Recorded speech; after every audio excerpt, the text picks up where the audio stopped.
La Fondation Ebenezer comprend 3 entités, un établissement médico-social qui se situe à Vevey et Montreux et 2 établissements socio-éducatifs, Ebenezer Lausanne, ici à Chailly, et la Cité du Genévrier qui se situe à Vevey. Les établissements socio-éducatifs accueillent des personnes ayant une déficience intellectuelle et parfois aussi atteintes de troubles associés. Nous accueillons entre les 2 établissements socio-éducatifs environ 600 bénéficiaires.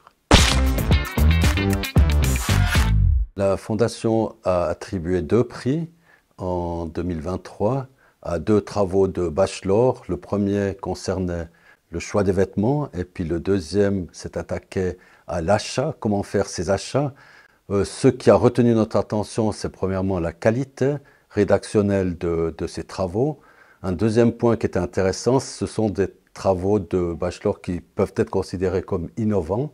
Et peut-être une troisième chose, c'est que c'est des travaux qui peuvent être mis en pratique dans le domaine du handicap mental relativement facilement. Donc nous avons reconnu dans ces travaux une grande qualité et c'est un signe de reconnaissance que de donner ce prix.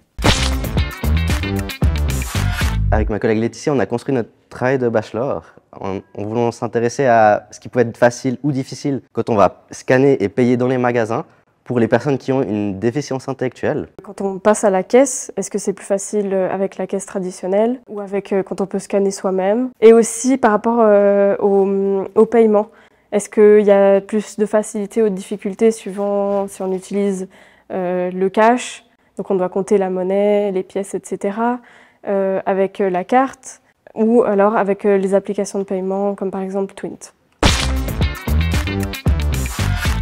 Une des principales découvertes qu'on a faites, c'est qu'il n'y a pas une modalité qui est plus facile ou plus difficile qu'une autre, mais l'important c'est le fait qu'il y en ait plein et qu'on puisse choisir et que chacun soit libre de choisir qu'est-ce qu'il préfère utiliser selon ses facilités ou ses difficultés. Elles n'ont pas juste participé aux entretiens, elles ont pu aussi nous faire des retours sur nos accompagnements, mais aussi sur le PowerPoint interactif qu'on a fait à la fin, où elles ont pu le relire, nous donner des conseils, des points à modifier, à améliorer, pour que ça soit plus accessible et compréhensible. Du coup.